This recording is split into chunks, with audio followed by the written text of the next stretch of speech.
Hello there, Sir from 17 once again. This is my Dead Space 3, we're on Impossible difficulty, and this is a video walkthrough. So, Chapter 11, Signal Hunting. And this might not be technically where Chapter 11 starts, but this game can be really ambiguous and loose when it comes to where the chapters are. Sometimes the title cards just don't pop up to tell you, so it makes it kind of difficult when I'm editing, which is a pain in the arse, and that doesn't even isolate the fact that this is quite a long chapter. This is a long chapter, and we're going to fight what's on that picture, I believe, in this chapter, or it might be in the next one. But for all intents and purposes, what Isaac has to do here, we have to meet up with all our friends. I say friends, they're the people we know nothing about and are supposed to care about when they're, sequentially killed off throughout the story. And we're going to be making the components of a weapon. We're also going to be... I think we're just finding the weapon. I think that's all it is. But I'm on the bench, so we'll see what I'm messing about with. There is the good old military engine and the amazing precision tip, which makes the seeker rifle. I should have put the ammo sweeper on, because I spend this entire guide looking for an attachment 1 to use that's actually useful, and none come up. I don't find any. I really don't, which is kind of hilarious. But one thing I did notice between this and my first playthrough with Aiden, because we did the cutscenes, what am I on about? Because we did the side quests and we did the co-op missions, and we took a lot longer. Like, this guide took me about 10 hours to make, maybe a little bit less, might have been like 8 to beat the game on Impossible for this recording. The co-op playthrough, our first playthrough, took 21 hours. And I have no idea if it's just the cutscenes or if it's the amount of times we struggled on certain sections or we got messed up. I'm not really sure. But it took a hell of a lot longer, and because of that, I had so much better gear than I get on this playthrough. And I mean, big time better gear. The amount of resource I have, the amount of circuits I have. For instance, we weren't using a collectible walkthrough to find every hidden item, but we were looking in all the crooks and crannies, and a lot of the items you can find are not that hard to get, really. As long as you check the corners and you make sure to be a little bit creative on some of them, you can find a lot of them. And by the time we got to chapter 17, we had all the collectibles for certain factions, and what happens is, when you find all the collectibles, you get a bonus, and these bonuses are circuits. There are a handful of really good circuits that you can then build, because they effectively give you the blueprint for them. And depending on, I don't know if there's one is better than the other, but certain factions give you better circuits, and there's one circuit that's +3 to 2 things on the same slot, which is godly in the circuits. There's probably something better, but I've not come across it yet. And like, by the end of that game, I had a +3 circuit with something else amazing on every slot of every weapon. On this, I don't think I even had one. And it didn't really make that much of a difference, because the balancing, which I think is bad, personally, but they did it the way they wanted to, so I can't doubt them for that. The balancing of the co-op damage compared to the single-player damage, there's a big disparity. There's a massive difference. And you can take guns that suited you perfectly in single player into co-op, and they don't work. It's literally that simple. But this suit kiosk has said I've got a new suit, which is the archaeology suit, or archaeologist suit. I didn't quite catch the screen there. And what this is Carver's armour, snow armour, but with a different colour palette for Isaac. And I think, aside from that ridiculous camera he's got stuck to the side of his face like he's filming his own guerrilla version of Paranormal Activity, I think this is one of the best looking helmets. Not necessarily this colour, I prefer Carver's colour, but just the face. It looks really Helghasty, really just business-like. And there's a couple of helmets which look great. There's a couple that look really bad. Like, there's one of Isaac's that I really don't like, because it makes him look like he's got Down syndrome, because his eyes are too close together and like scrunched up. It looks silly. And This is an interesting fight, this, because the pathing on the enemies is absolutely... I have found so many AI problems slash pathing problems throughout my guide. And it's not because I'm special or anything, it's just because they're so rampant. You go into a room, you know there's going to be enemies, you just trigger the spawn, you run back to the door, and the enemies just don't know how to handle coming to where you are in a doorway. It must have something to do with the priority of the vents, because they can't travel through doorways unless, you know, they're feeling really gutsy. They have to go through vents, and if there isn't a vent behind you, or if there is one but it's a little bit too far away, they don't know which one to go to. It's kind of weird. Like, they keep running around this corner. These enemies here, this whiptail and that ice climber guy, if you run back to the lift, they will run back round that corner. It's almost like they have to reset. It's really strange. But the music is going to tell you when the enemies are coming. For these guys, I generally stasis them to knock them over, then I crucify them with the Seeker, and it makes quick work of them. The Scooby-Doo fisherman guys are a little tougher, because they always go into crawling, they always grow tentacles, and the tentacles always take more damage than they should, because for some reason they've got Saiyan armor on, or something, I don't know, it's just stupid. But these things here, one of the most dangerous enemies on the game. The black ones especially. And you only come across black versions of this necromorph very late on in the game, which is a blessing, but at the same time it's very strange, because just the enemies. Dead Space has come to a point now where there's been 2 games in the series. 2 games, each game has introduced different necromorphs, new necromorphs. This game seems to have redesigned a bunch of the old ones, but not necessarily for the better. It's introduced the feeders, which are new. It's introduced the snow beast, which is new. And it's introduced the Rosetta Stone guys, whatever the fuck they are. But aside from that, there's nothing really that new. And they've lost the brutes, because the brutes have all gone on holiday somewhere. Maybe somewhere where it's a little bit warmer. I don't think the brutes are very good in cold weather.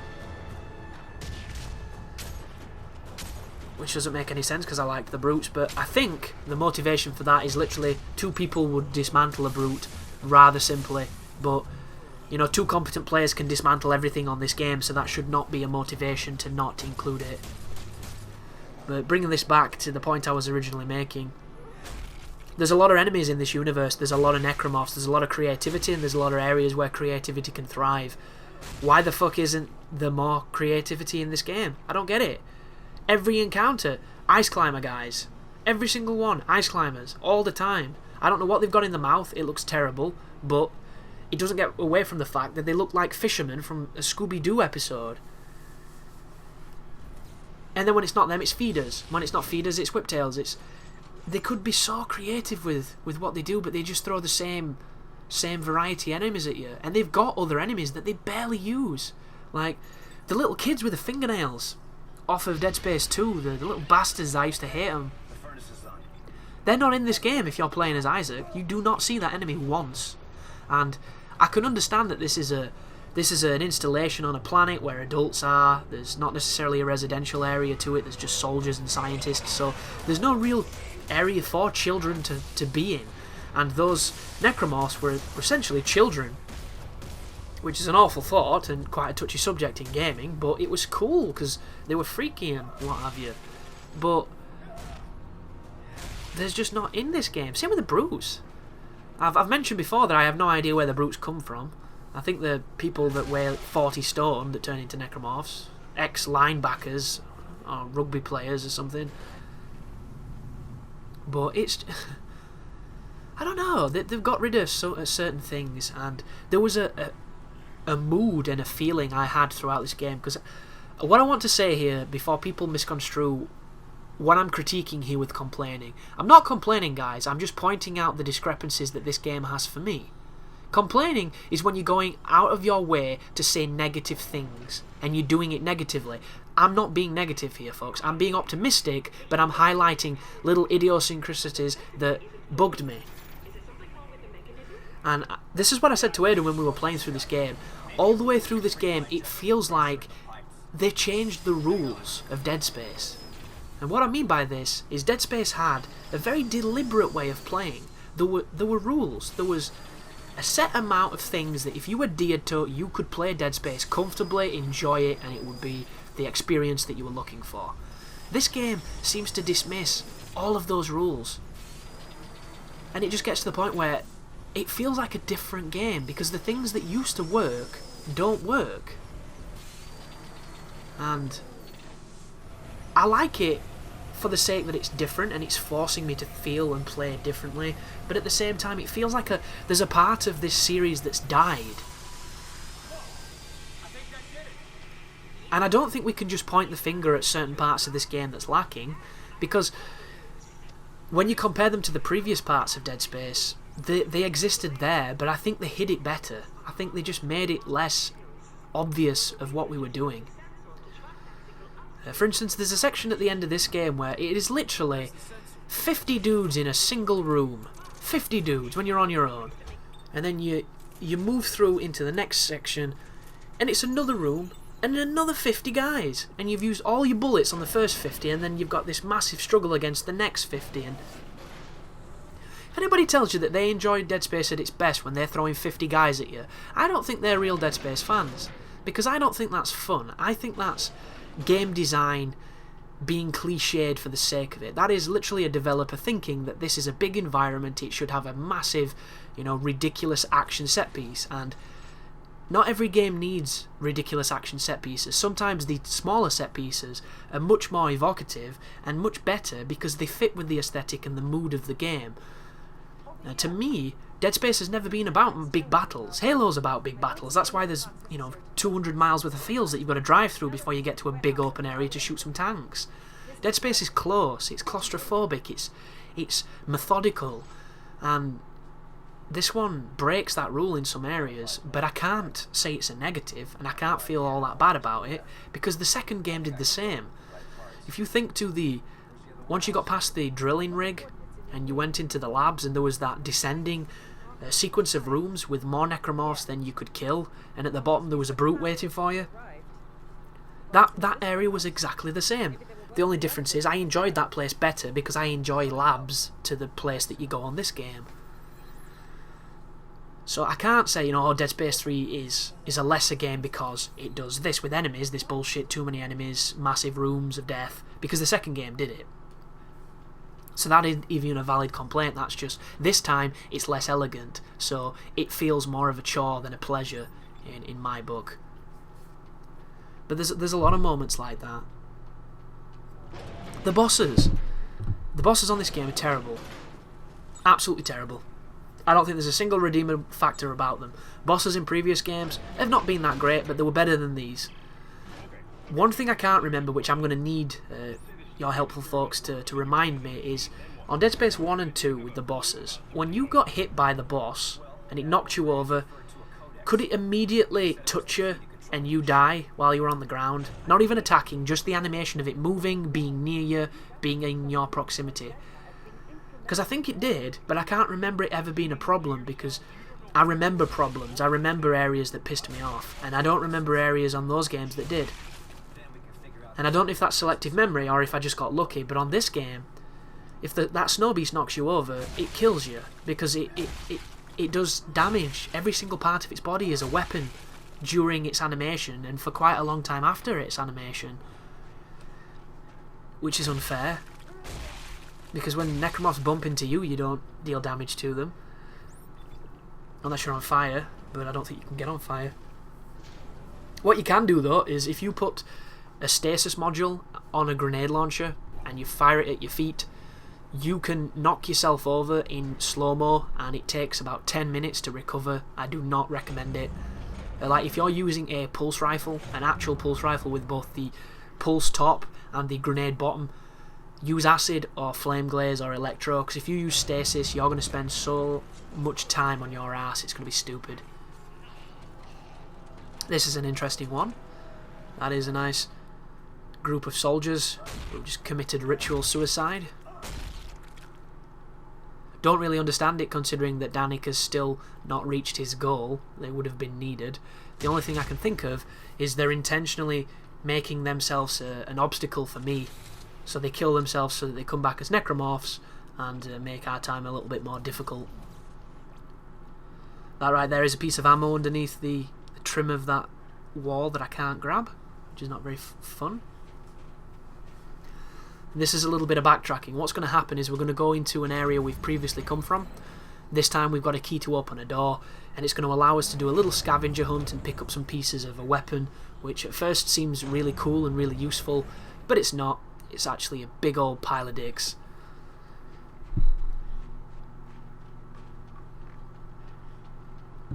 But one thing about this game, when they said it was going to take place on this snowy planet, I imagined them doing more with it.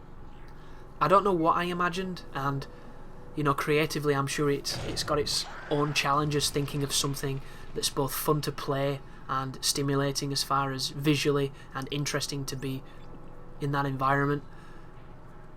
And there are parts of this game that are really good, that are really well thought out, really interesting, but there are far too many areas where instead of doing something interesting to, you know, to help Isaac traverse this journey, instead of doing something that set mood and atmosphere, where all you were doing is walking or travelling as opposed to constantly fighting, all those, you know, potential moments where new gameplay mechanics can happen and interesting gameplay mechanics can happen, they've replaced them with just mundane minigames that are so laughable they shouldn't be in the game. And they're completely rife. On Dead Space 2, there was, I think, three sequences in that game where you flew around, and they were cool because they were rare and they mixed up the gameplay, they diversified the adventure, but they were also dangerous because you could die in a second if you hit a piece of debris. This game, at first, it seemed like they'd fixed that, because not only could you boost, but you can shoot, and when you get hit by stuff in space on Impossible, it doesn't kill you, it does damage, but it's not a, you know, one shit, you just failed, good luck next time, reload the checkpoint nonsense. So to me, I felt like they'd fixed it. And then you get to the final area of the game, and they use it as a traversal mechanic, and they don't use it once, they use it 3 or 4 to 5 times. And each time, it's not fun. It's not enjoyable. This is Stalkers, by the way. Be very careful. They are one-shot kills if they run at you. Best thing to do, lure them out, Seeker them. Seeker will disrupt everything they have. There's the scream. Here it comes. Use the force gun to knock them over if you don't have confidence in killing them. Then take the limb and take a trophy. And just be careful, because there was a pack of, I think, 4 or 5 of them, so you know there's going to be more. That scream means another one's coming. There's the KO. See you later, pal. Good stuff. But another one. As far as the game design goes, this is an interesting location to have interesting things happen. You know, they could have made the rock climbing not about, you know, pointless rocks falling down and silly bits of platforming. They could have made it like a puzzle or made it a struggle, but no environmental danger, so the focus was on the character's trouble of fighting the elements. I don't know, they could have done so many things. Imagine if climbing up a rock face was closer to going through the corridor on Metal Gear Solid 4. And I don't mean, you know, just a cutscene where you tap A, but that kind of emotion where you're not necessarily doing anything groundbreaking, but it's displayed in such a cinematic fashion that you feel like you're climbing a mountain. Instead of, oh, here's these tandem machines that fire these hooks up and let's climb up this mountain in this extremely unsatisfying way with this silly jump, these random rocks, these novelty notions of difficulty. It's just bad, guys. It's very bad. And it's lazy, because you don't just do these rock climbing sections once and think, well, that was interesting for what it was. I hope it doesn't come back again, because it's not strong enough to carry any sequence of the game. And then you do it 7 more times, and then you wonder, who exactly gave this the green light? Because you do a lot of it. And the only thing I can think of is somebody in that dev house really liked what they'd created with that sequence, or thought it was really fun. But it's not. I would go as far as to say the first thing I would do on a director's cut is remove them. Completely remove them. I'd rather stand on an elevator than climb another wall. I really would. I would prefer like underground tunnels that look absolutely horrifying and terrifying, that are waist deep in water with necromorphs popping out of the water than climbing up another stupid rock face. Oh, it's just... And it's frustrating, guys, it is, because you'll struggle to find someone who's as big a fan of Dead Space as I am, and I don't mean that as far as I read all the... I don't write fan fiction, I don't read all the books, I've seen a couple of the animes. I'm not going to tell you word for word what the script is, what the story is on all the games, or what the names of all the planets are, but what matters is I love the games, and I've played the games more than the average Joe. So for me, this is a good game. This is a good, solid game with a lot of replay value and a lot of merits and a lot of reasons to own it and play it and enjoy it. But it's a good game that could have been a great game, and this is the third time Visceral have made a Dead Space, and this is the first time they've made one that hasn't been as good as the one it followed. This is an infinitely inferior game to Dead Space 2 in almost every conceivable way, in my opinion. And I feel so frustrated that this game isn't, still upwards and amazing and brilliant in every way. And there is moments of joy, and the mechanics are so good that even though the level design, the enemy placement, some of the scenarios you find yourself, just because they're not exactly the most inspiring or creative, because the game because the mechanics work so well, it's still enjoyable in spite of itself. And I just find it so sad. I really do, because there's probably going to be a Dead Space 4, but we shouldn't be thinking about Dead Space 4 when Dead Space 3 is here. We should be reveling in this, and I'm disappointed, guys. I am. I'm not hating, I'm not, being negative for the sake of it. I'm just disappointed, and I know a lot of people will share my opinion, a lot of people will probably disagree. For instance, I've already seen a comment so far that has said that this is the best Dead Space ever made, which is in complete contradiction to my viewpoint, but it's nice that somebody feels that way. I'm just curious to see how it does and how it's received, because the reviews for it were not what everybody was expecting. There was a lot of 7s and 8s, and at first I thought, wow, Dead Space is getting throttled. These reviews are brutal, considering that this is a title that is almost guaranteed to be good. And I think the reviews have been fair. I think they've been more than fair, actually, because there's parts of this game that make you want to hate it, and it's so frustrating because you don't want to. If you're sane, you want to enjoy, and there's just so many weird bits, like the 3 hunters that come out of the toy boxes. Where do they go?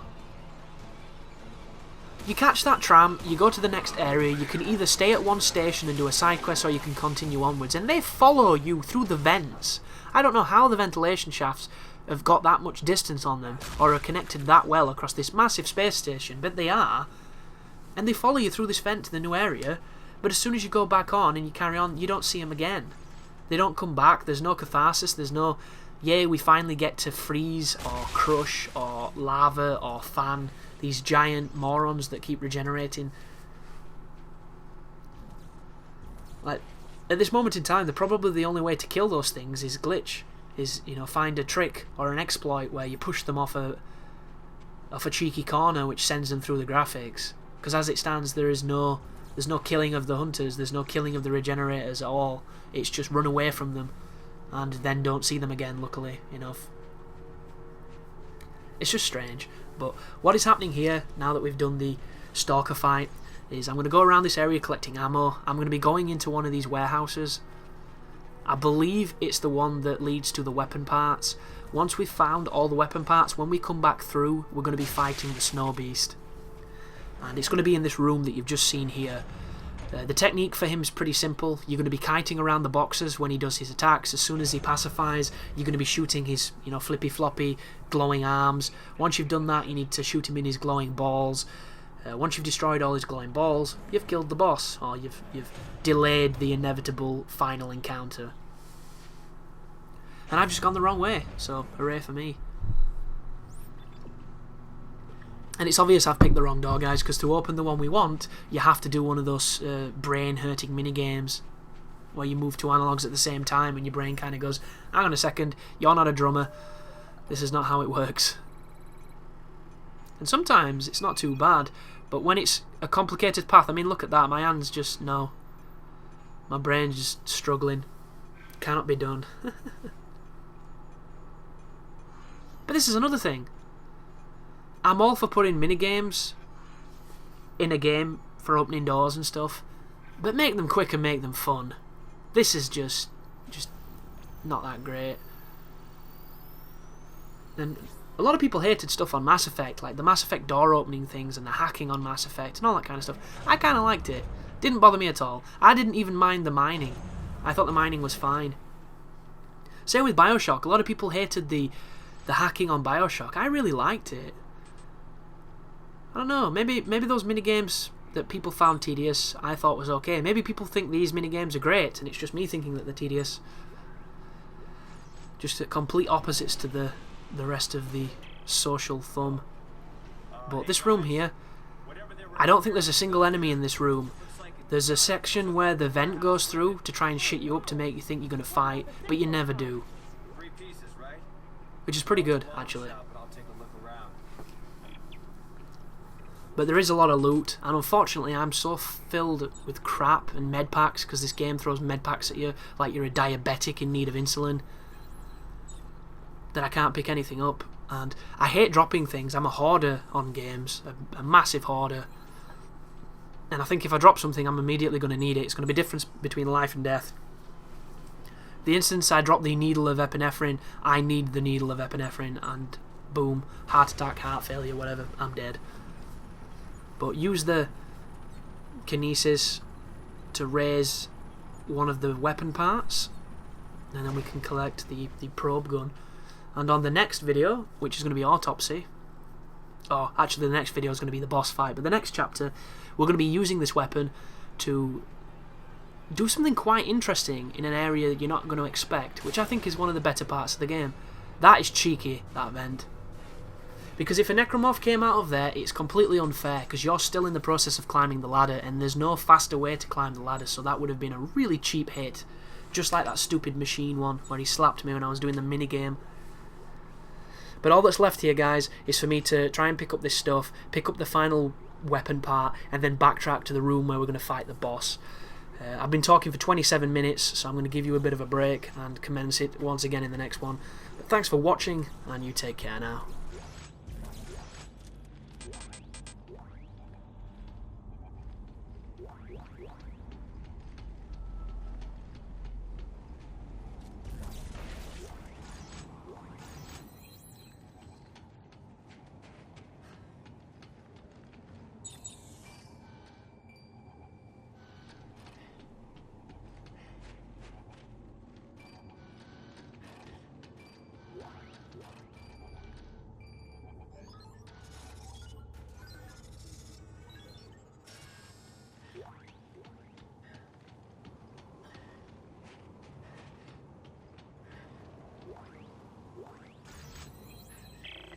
Okay, Santos. I think I've got all the parts for the sensor. Excellent. Do you think you can reconstruct it? I just need to find a bench and call up the blueprint. It shouldn't be too difficult.